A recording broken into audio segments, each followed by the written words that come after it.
anak-anak. Assalamualaikum warahmatullahi wabarakatuh. Ya, anak-anak, sekarang kita akan masuk pelajaran tema berapa? Ya, tema 7, subtema 2. Tentang apa subtema 2, anak-anak? Tema 7 subtema 2 itu tentang hewan di sekitarku. Ya, Bunda mau tanya, kira-kira anak-anak sudah pernah atau saat ini malahan mempunyai hewan di rumah? Adakah? Ada yang punya hewan di rumah? Yang merawat hewan? Ya, pasti di antara kalian sudah ada ya yang di rumah punya hewan yang setiap hari kalian rawat. Ya, hewan apa saja sih yang bisa dipelihara di rumah? Ya, contohnya ayam, ikan, burung, kucing, dan lain sebagainya. Ya, bagaimana cara merawat hewan anak-anak di rumah? Ya, cara merawat hewan itu tentu banyak sekali ya caranya. Hewan itu harus kita rawat, karena apa? Kalau tidak kita rawat, hewan itu akan menjadi sakit, menjadi tidak terurus, dan nanti bisa menjadi mati. Ya, sekarang Bunda mau tanya, anak-anak coba sebutkan cara-cara merawat hewan peliharaan anak-anak yang ada di rumah. Bisa? Ya, Bunda juga sudah menuliskan beberapa cara untuk merawat hewan. Contohnya yang satu, diberi makan dan minum. Ya, hewan itu harus selalu kita beri makan dan minum. Karena apa? Hewan itu seperti kita, kalau tidak makan dan minum juga akan lapar dan haus. Ya, yang kedua, diberi kandang yang layak. Kandang yang layak itu bagaimana? Apakah harus bagus? Harus mewah? Tidak. Kandang yang layak itu disesuaikan dengan tempat hidupnya hewan itu dan juga sesuai dengan ukuran tubuhnya. Contohnya, kalau ikan itu hidupnya di mana, anak-anak?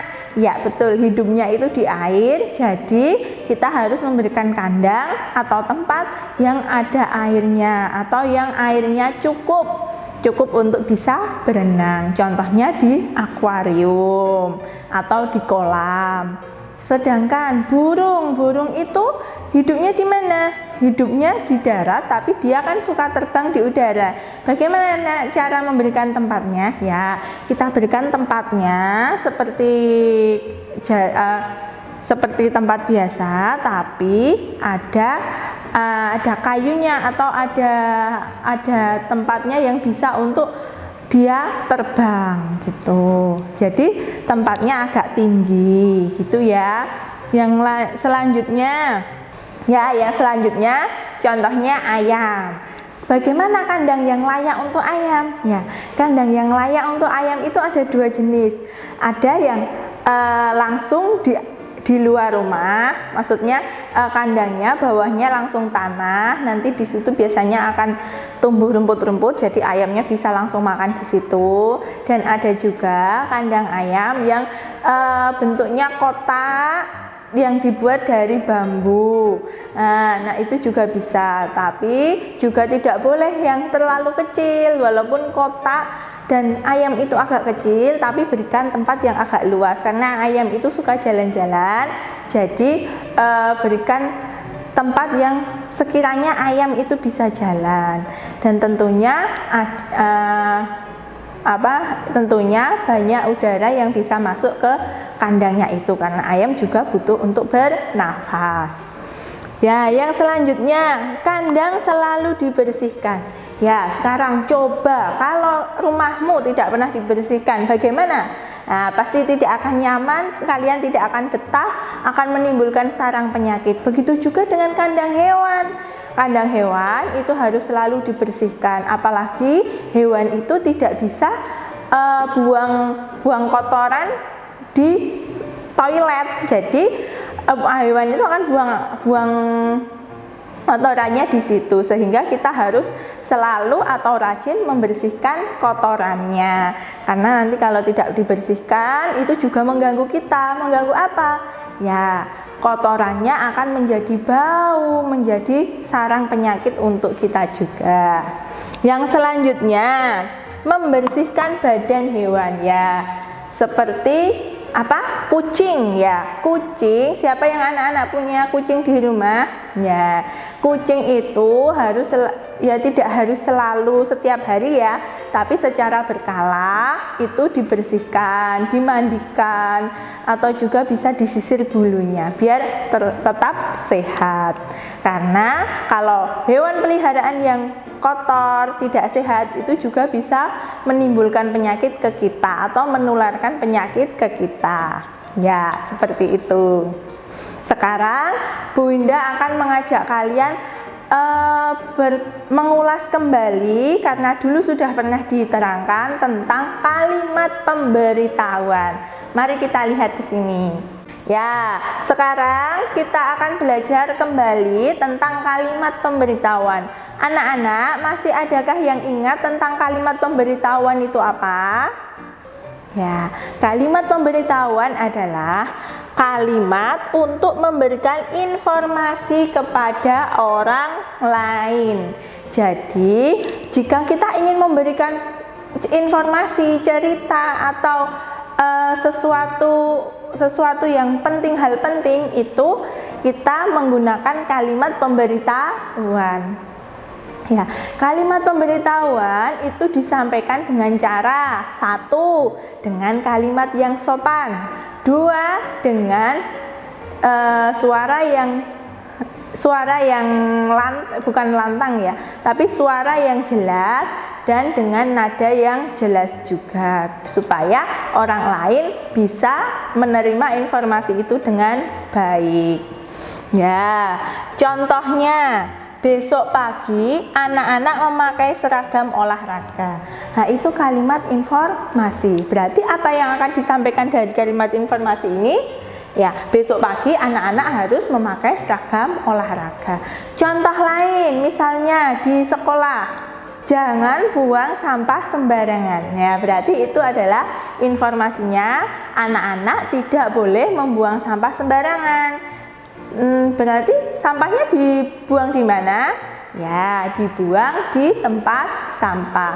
Atau misalnya besok pagi Bu Guru dan seluruh warga sekolah akan melakukan kerja bakti. Jadi anak-anak diminta untuk membawa alat kerja bakti. Bagaimana Bu Guru membuat kalimat pemberitahuannya kepada anak-anak? Ya, besok pagi anak-anak membawa alat kebersihan. Seperti itu contohnya. Ya, nanti anak-anak di rumah belajar bersama orang tua untuk membuat kalimat informasi 3 di buku tulis. Tidak usah dikumpulkan ke Bu Guru, cukup dikoreksikan kepada orang tua kalian. Gitu ya. Ya, anak-anak, sekarang kita beralih belajar tentang mengurutkan bilangan. Ya, syarat pertama untuk bisa kita mengurutkan bilangan yaitu apa? Ya, kita harus hafal dulu bilangannya. Jadi anak-anak harus bisa menghafal atau membilang angka 1 sampai dengan angka 99. Ya, setelah anak-anak hafal angka 1 sampai 99, Bu Winda yakin anak-anak akan dan pasti bisa untuk mengurutkan bilangan itu. Yang kedua, jika yang disuruh mengurutkan itu bentuknya gambar seperti ini, anak-anak harus menghitung dulu jumlah setiap kotak ini. Sekarang kita hitung bersama-sama ya. Ya, kotak A itu jumlahnya ada 1, 2, 3, 4, 5, 6, 7 ya. Kotak A berjumlah 7. Sekarang kotak B, kita lihat jumlahnya 1, 2, 3, 4, 5, 6, 7, 8, 9, 10, 11, 12, 13, 14, 15. Ya, jumlah kotak B ada 15. Jumlah isi kotak B ya. Sekarang jumlah isi kotak C ada 1, 2, 3, 4, 5, 6, 7, 8, 9, 10. Ya, setelah itu kita lihat, kita sudah mendapatkan hasil kotak A jumlahnya 7, kotak B, isi kotak B 15, isi kotak C 10. Ya, kalau kita disuruh mengurutkan dari yang terkecil, maka kita lihat atau kita bandingkan dulu. 7, 15, 10. Paling kecil yang mana? Ya, paling kecil yang A. Berarti kalau dari yang terkecil, urutan dari yang terkecil, urutan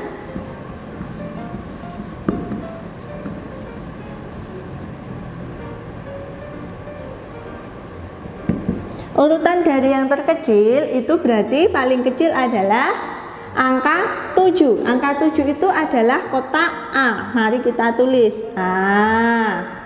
Kemudian karena A sudah dipakai, maka kita tutup atau jangan kita lihat. Sekarang kita bandingkan antara B dan C. B dan C itu kecil yang mana?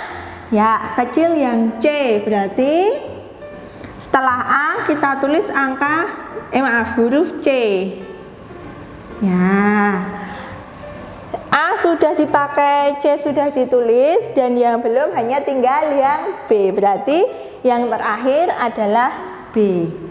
Seperti ini. Bisa anak-anak? Ya, nanti coba kalian di rumah menghitung mainan kalian. Jika kalian punya kelereng atau mainan Lego atau apapun lainnya di rumah, bisa kalian buat permainan seperti Bu Winda tersebut. Nanti kalian hitung, kemudian kalian coba praktekkan, urutkan dari yang terkecil atau dari yang terbesar. Sekarang jika yang kedua, jika soalnya itu langsung angka seperti ini. Ini sudah ada soal, urutkan bilangan di bawah ini dari yang terkecil. Ya, kita mengurutkan lagi dari yang terkecil. Caranya bagaimana? Kita lihat dulu. Ada angka 56, 39, 48, 72, dan 79. Kita bandingkan dulu. Dari sekian ini yang paling kecil adalah angka 56. Bukan, karena ada 39. Ya, 39 paling kecil. Ini masih kecil 39, masih kecil 39, dengan 79 masih kecil 39. Berarti paling kecil adalah angka 39. Kita tulis dulu 39. Karena 39 sudah kita tulis di bawah, maka kita coret biar kita tidak bingung, atau boleh kita lingkari biar kita tidak bingung ya. Ya, sekarang selanjutnya, karena 39 sudah ditulis, maka 39 diabaikan. Kita lihat 56, 48, 72, 79. Angka paling kecil yang mana? Ya, 48. Kita tulis.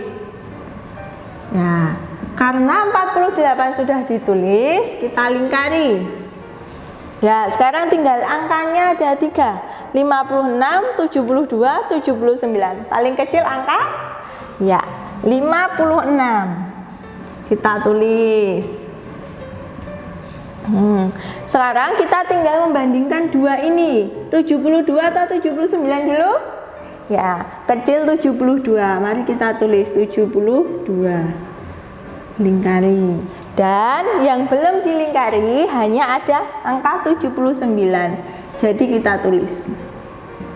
Ya, seperti ini anak-anak, bisa? Ya.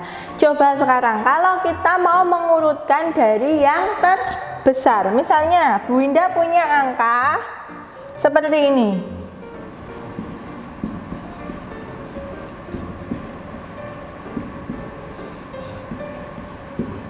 Ya, seperti ini. Kita disuruh mengurutkan dari yang terbesar. Maka yang kita lakukan, carilah angka yang paling besar dulu. 35 sama 26 besar 35, sama 15 besar 35, sama 40 ternyata besar 40. Maka yang ditulis pertama adalah angka 40. Kita lingkari karena sudah kita tulis. Kemudian 35, 25, 15. Yang mana yang paling besar? Ya, 35. Kita tulis 35. Sekarang tinggal angka 26 dan 15. Besar yang mana anak-anak? Ya, silahkan kita tulis lagi 26. Dan yang belum dilingkari tinggal angka 15, maka kita masukkan. Ya, gitu ya. Gampang bukan? Mudah? Ya, sangat mudah. Kalau anak-anak mau belajar dan mau mengulang materi ini, Bu Winda yakin anak-anak pasti bisa untuk mengurutkan bilangan baik dari yang terkecil maupun dari yang terbesar.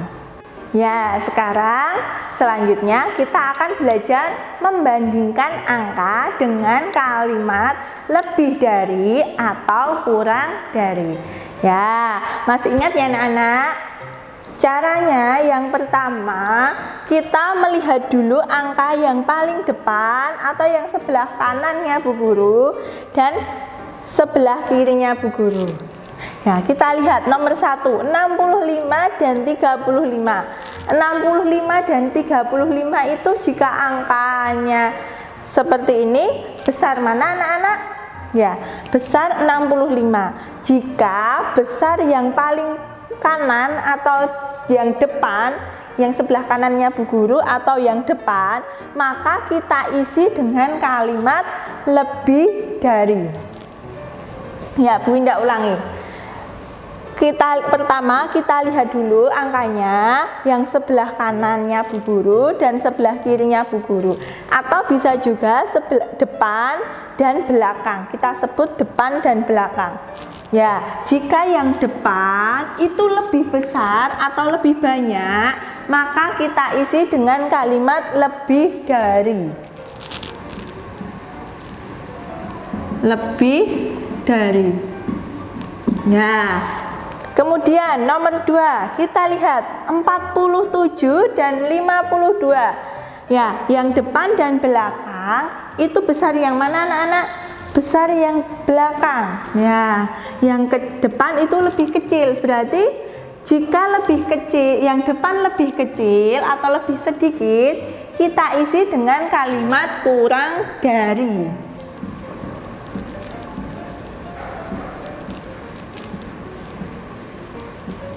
Bu Winda ulangi, jika yang depan atau sebelah kanannya Bu Guru itu lebih kecil atau lebih sedikit, maka diisi dengan kalimat kurang dari. Ya, coba kalau yang ini 26 dan 80. Depan sama belakang, besar mana? Besar belakang. Atau depan dan belakang itu bagaimana? Yang depan lebih sedikit atau lebih sedikit atau lebih kecil. Berarti jika lebih kecil yang depan, kita isi dengan kata kurang dari. Betul.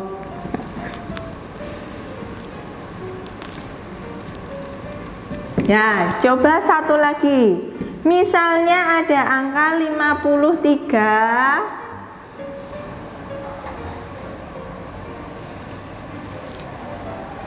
32. Ya, kita lihat 53 dan 32. 53 ini jika dibandingkan 53 ini lebih apa anak-anak? Jumlahnya lebih sedikit ya, lebih sedikit atau lebih kecil dari maaf Winda ulangi. 53 dan 32 ya. Yang depan atau yang sebelah kanannya Bu Guru itu angkanya lebih banyak atau lebih besar dari yang belakang. Maka kita tulis di sini isinya dengan kata lebih dari. Ya, begitu ya anak-anak. Ya, jika anak-anak masih belum paham tentang lebih dari, kurang dari atau materi tadi yang sebelumnya, bisa kalian tanyakan ke Bu Winda, Bu Nia, atau Bu Darsi. Semoga video ini membantu anak-anak untuk belajar selama di rumah. Terima kasih anak-anak, tetap jaga kesehatan, jangan lupa tetap makan makanan bergizi, olahraga, dan jangan lupa untuk beristirahat. Kurangi bermain game dan bermain HP. Terima kasih. Wassalamualaikum warahmatullahi wabarakatuh.